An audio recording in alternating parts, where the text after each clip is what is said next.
안녕하세요. 병원 코디네이터 3강 오늘 진행될 내용은 병원 코디네이터의 업무입니다. 선생님들께서 지금 병원 코디네이터 강좌를 들으시면서 어떤 일을 하는가 라고 궁금해 하실 경우가 많으실 텐데요. 그 내용들에 대해서 오늘 직접적으로 하셔야 되는 업무들 어떤 것들이 있는지 보도록 하겠습니다. 자, 오늘의 학습 목표입니다. 병원 코디네이터의 종류 그리고 그에 따른 업무에 대해서 이해할 수 있도록 하겠습니다. 학습 내용을 보면은요, 병원 코디네이터의 공통 업무에 대해서 파악을 하실 거고, 병원 코디네이터 종류는 어떻게 되는지, 그리고 종류별로는 어떤 업무들을 하고 있는지, 그 각각의 코디네이터로서 필요한 자질은 어떤 것들이 있는지 확인하는 시간 갖도록 하겠습니다. 병원 코디네이터의 업무 한번 보시면은요, 공통적인 업무부터 보실게요. 병원의 청결 관리, 그리고 고객 관리, 고객의 개인 정보 보호 관리, 그리고 병원의 이미지 관리. 병원의 청결 관리라고 한다면 선생님들께서 기구를 만진다거나 아니면은 진료적인 부분을 하시지는 않겠죠. 가장 대표적인 게 선생님들의 공간, 데스크, 인포메이션이라던가 아니면은 고객분들이 대기를 하셔야 되는 대기실이라던가, 대기실 내에서도 여러 가지가 있겠죠. 음료수가 있는, 음료나 아니면 차가 준비되어 있는 티테이블, 그리고 메이크업실, 거기에서 조금 더 나가면 화장실까지, 그 부분들이 고객분들이 직접 보고 경험을 하셨을 때 불결하다 느낀다거나 아니면은 뭔가 준비가 덜 되어 있다라는 느낌이 되지 않게끔 청결 관리를 해주셔야 되는 게 가장 중요한 최우선 순위일 거고요. 그 다음에 고객 관리, 정보 공유라고 되어 있는데, 우리 병원을 내방해 주신 고객분들의 정보를 사방에 알리자라는 의미가 아니고요. 내부에 있는 직원을 포함한 원장님까지 이 고객에 대한 정보가 정확하게 전달이 되고 그분들한테 무엇이 필요한지에 대해서 다 공유가 되어서 진료를 하시는 데 있어서 혹은 상담을 하시는 데 있어서 불편하지 않게끔 그 기본 정보를 공유할 수 있는 기능을 선생님들께서 해주셔야 된다는 거죠.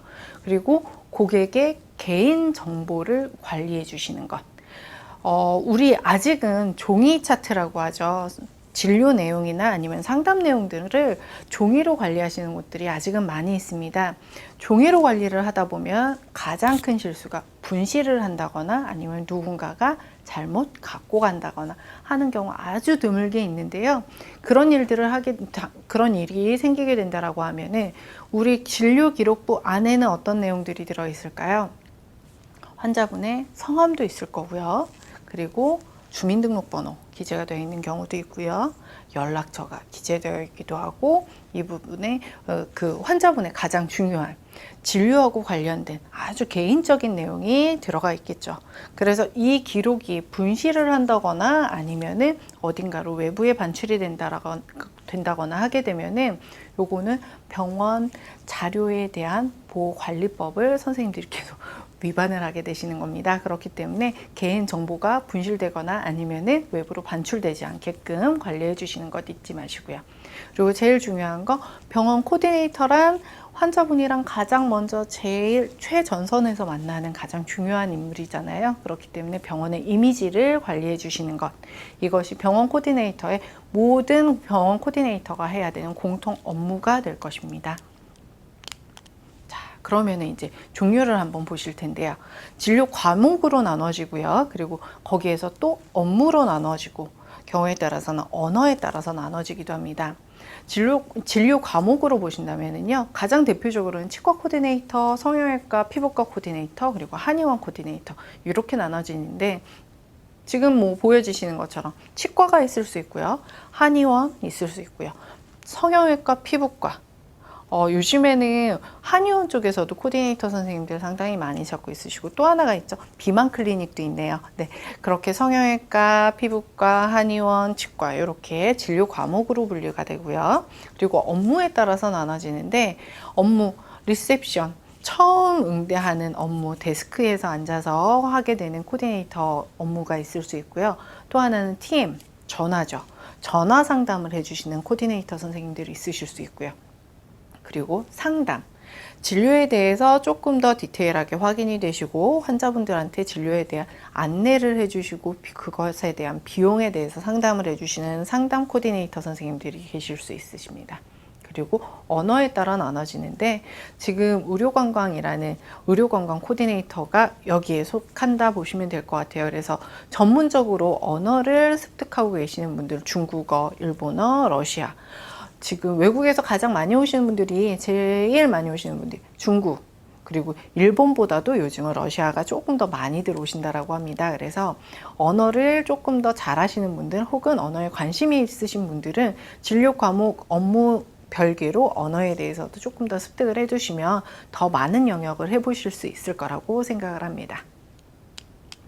자, 그러면 이제 업무에 따라서 한번 보실 텐데요. 리셉션 코디네이터의 업무 한번 보실 텐데 고객 응대, 당연히 최전선인 데스크에서부터 고객분들을 응대를 하셔야 되시기 가장 많이 만나게 되시잖아요. 그래서 그분들을 응대하시는 게 되실 거고요.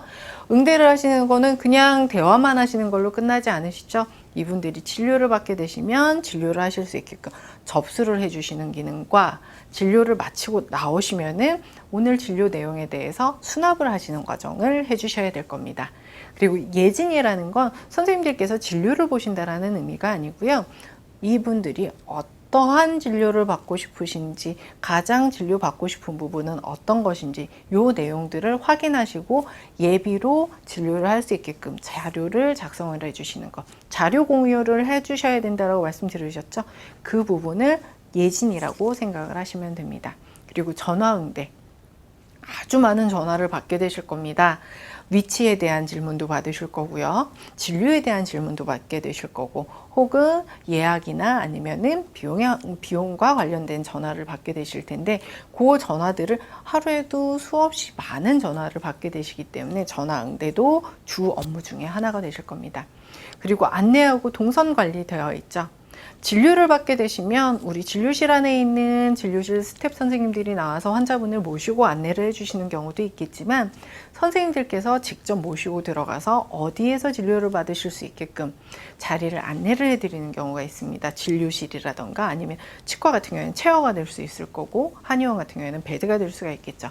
각각의 위치에 맞춰서 안내를 해주시는데 이 자료를 안내를 해주시는데 돌아서 아니면 불편한 위치로 안내를 해주시는 게 아니라 편안하게 찾아가실 수 있게끔 동선도 선생님들께서 관리를 해주셔야겠죠.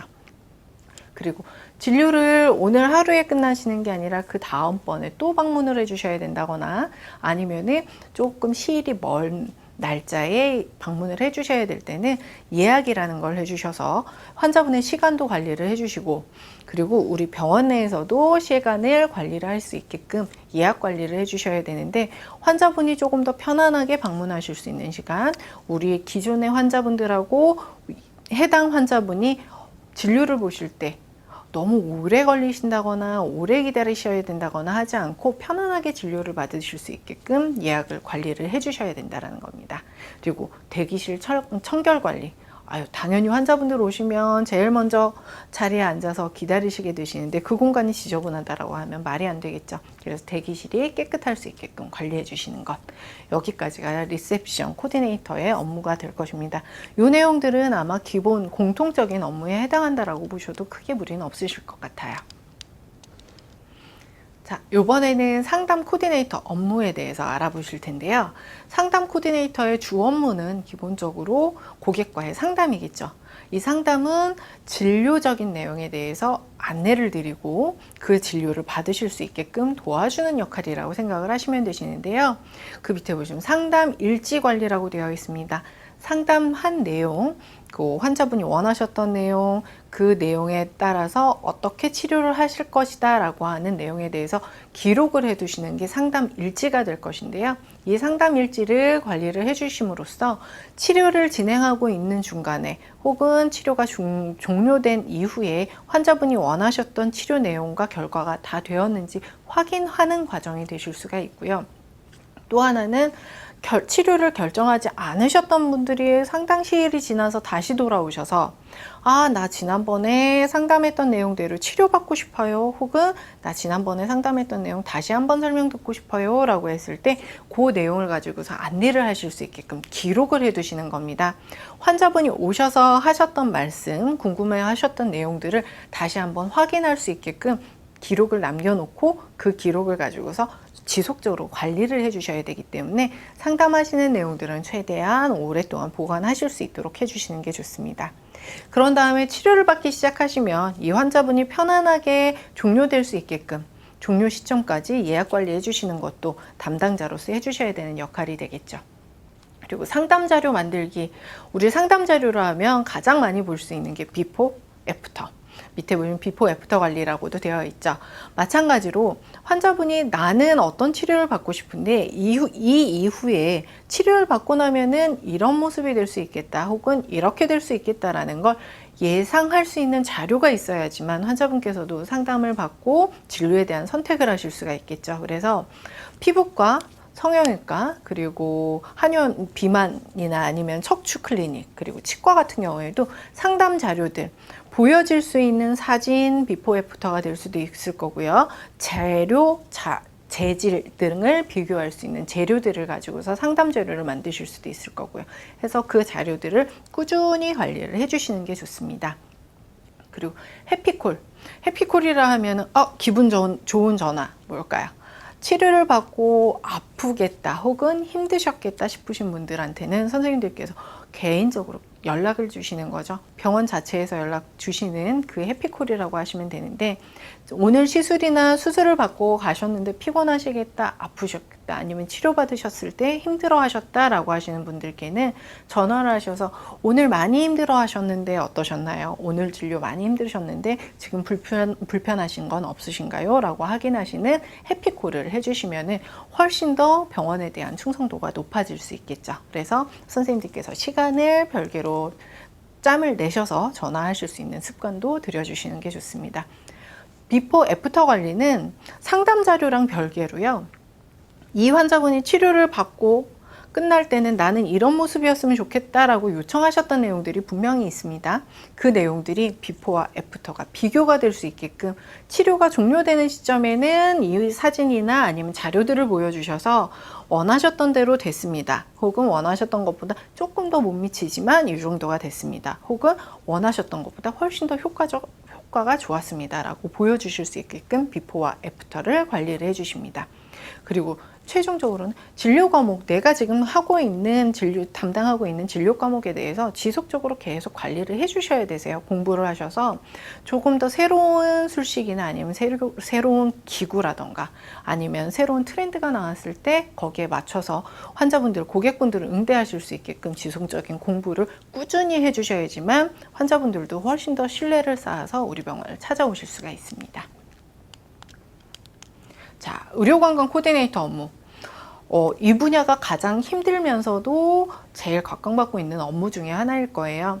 의료진과의 통역, 당연히 언어적으로 한계가 있기 때문에 이 영역을 맡아서 해주시는 코디네이터 선생님이 계시겠죠. 정확한 진료에 대해서 우리말이 아닌 다른 언어를 통해서 중국어나 일어나 러시아어를 통해서 전달을 해주셔야지만 환자분께서 정확한 정보 전달을 가지고서 상담을 결정을 하시고 진료를 받으실 수가 있겠죠. 그래서 정확하게 전달을 해주시는 방법에 대해서 꾸준히 습관이 되어 있으셔야 될 거고요. 그리고 외국인이라 하면은 각각 나라마다 특징들이 달라요. 중국, 러시아, 일본. 사람마다 다른 것처럼 나라별로 습관과 문화가 다르기 때문에 외국인에 맞는 그 나라에 맞는 상담법을 별도로 또 익히셔야 될 거고요. 앞에서 상담 코디네이터와 같이 상담 일지 기록해 두시는 거는 당연히 해주셔야 되는 부분이실 거고, 전화 상담은 일반적인 코디네이터 선생님들이 아무래도 해주시기 힘드시겠죠. 그래서 담당자분한테는 바로 연결이 되실 거고, 예약 관리 또한 본인이 여러 나라의 환자분들이 계속 겹쳐서 오신다라고 하면 그분을 정확하게 통역을 해주시고 케어해 주시기가 힘들어지세요. 그렇기 때문에 가급적이면 본인의 시간을 빼서 원장님과 직접적으로 의료진하고 진료를 보시는 동안에 통역할 수 있게끔 예약 관리해 주시는 것 또한 본인이 직접 해주시는 게 안전하실 거고요. 외국인 분들도요, 한번 방문하셨던 병원은 또 다른 방문자를 소개를 해주실 수밖에 없습니다. 그렇기 때문에 소개를 해주시는 고객분들은 지속적으로 관리를 해주셔야 될 거고요. 마찬가지로 진료 과목 꾸준히 알고 계셔야지만 새로운 것들을 찾는 외국인 분들이 오셨을 때도 상담을 해 주실 수가 있겠죠. 그래서 지속적인 공부 필요합니다. 그리고 언어 능력. 언어는 한번 습득이 되면은 쉽게 바뀌지 않겠지만 그럼에도 불구하고 본인이 자주 사용하지 않기 때문에 일상 대화로 사용하지 않기 때문에 혹시라도 놓치는 부분들이 있을 수 있으니까 언어 능력이 떨어지지 않게끔 꾸준히 능력을 키우시는 게 좋으실 것 같습니다. 자, 그러면 이제 병원 코디네이터들이 가장 필요한 자질은 무엇일까?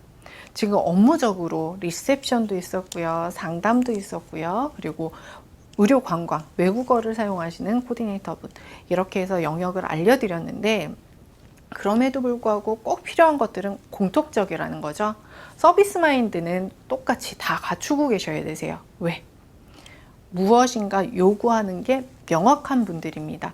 무형의 서비스를 받으셔야 되는 거거든요. 진료도 무형의 상품이죠. 상품을 받으시는 분들인데 서비스도 거기에 플러스 알파가 되셔야지만 그 상품을 초이스를 할 수 있는 이유가 되시거든요. 그래서 의료 시술뿐만이 아니라 선생님, 코디네이터 선생님, 진료실에서의 서비스, 이것들이 합일이 될 수 있게끔 선생님들도 계속 서비스를 관리를 해주셔야 될 거고요. 거기에 맞는 매너를 갖추고 계시는 건 당연하시겠죠. 그리고 서비스 마찬가지로 거기에서 서비스에다 플러스 알파를 하신다면은 컴퓨터 시스템. 지금은 전자차트라던가 아니면은 신기술, 우리 뭐 3D 스캐너를 사용을 해서 성형도 전후를 비교를 해주신다거나 아니면 임플란트 시술을 하실 때도 3D 스캐너를 사용하시는 곳들도 있잖아요.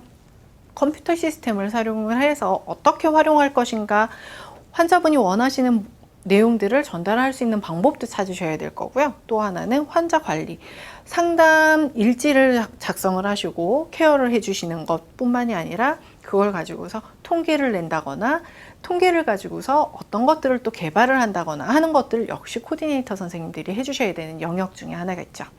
원활한 대인관계.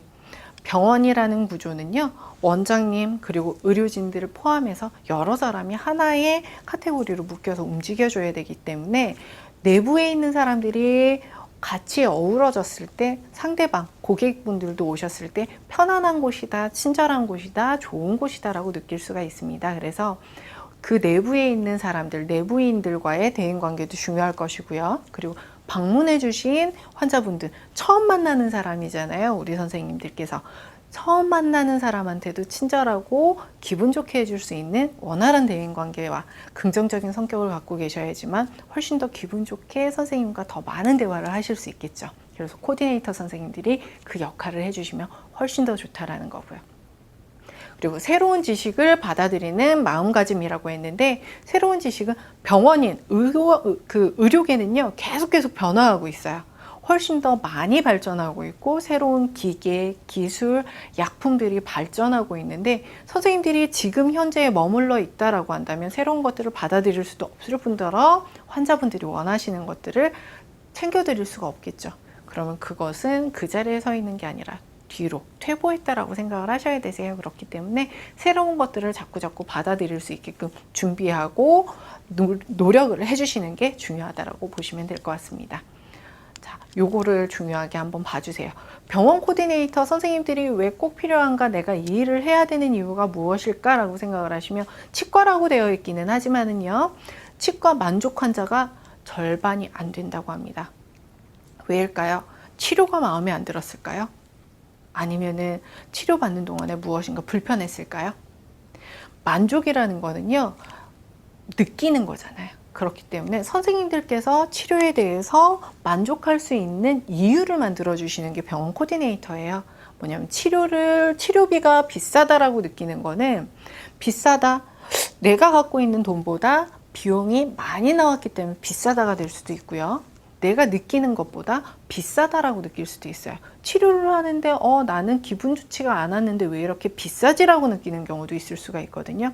그 내용들을 어느 정도 갭이 생기겠죠. 환자분이 생각하는 만족의 갭과 우리가 생각하는 만족의 갭을 줄여주는 역할, 거기에서 소통을 해주는 역할은 우리 코디네이터 선생님들이 해주셔야 되는 부분이기 때문에 만족을 할 수 있는 역할, 선생님들이 해주셔야 되는 부분이라는 거 꼭 기억해 주셨으면 좋겠습니다. 자, 그럼 병원 코디네이터의 종류와 업무 정리해 보도록 하겠습니다. 종류를 보시면은요, 진료 과목별로 나눠지기도 하고요, 업무별로 나눠지기도 하고요, 언어별로 나눠지기도 합니다. 그래서 상담 코디네이터, 리셉션 코디네이터, 의료관광 코디네이터 이렇게 해야 되는 업무들이 나눠질 수 있다라고요. 보시면 되고요. 그리고 병원 코디네이터의 공통 업무는요, 병원의 청결 관리, 그리고 방문하시는 환자분들의 고객 관리, 그리고 그 고객들의 개인 정보를 보호하고 관리하는 것, 그리고 병원 자체의 이미지를 관리하는 것, 이게 주 공통 업무가 될 것이고요. 코디네이터로서 필요한 자질을 보신다면 서비스 마인드 계속 강조하게 될 겁니다. 서비스 마인드와 매너, 그리고 컴퓨터 활용 능력, 그리고 원만한 대인관계, 그리고 밝고 긍정적인 성격, 새로운 지식을 꾸준히 받아들이는 마음가짐, 이것들이 하나로 이루어졌을 때 선생님들의 능력이 훨씬 더 효과적이고 능률적으로 올라가실 수 있다는 거 잊지 않으셨으면 좋겠고요. 종류와 업무, 분명히 처음부터 모든 것들을 다 하실 수가 없습니다. 한 가지 한 가지씩 본인의 영역을 넓혀간다라고 생각을 하시고요. 다른 분야, 내가 하고 있는 일이 아닌 다른 분야도 있다라는 것, 그래서 조금 더 발전할 수 있게끔 꾸준히 관심을 가져주시는 것 잊지 않으셨으면 좋겠습니다. 네, 여기까지 3강 마치도록 하겠습니다.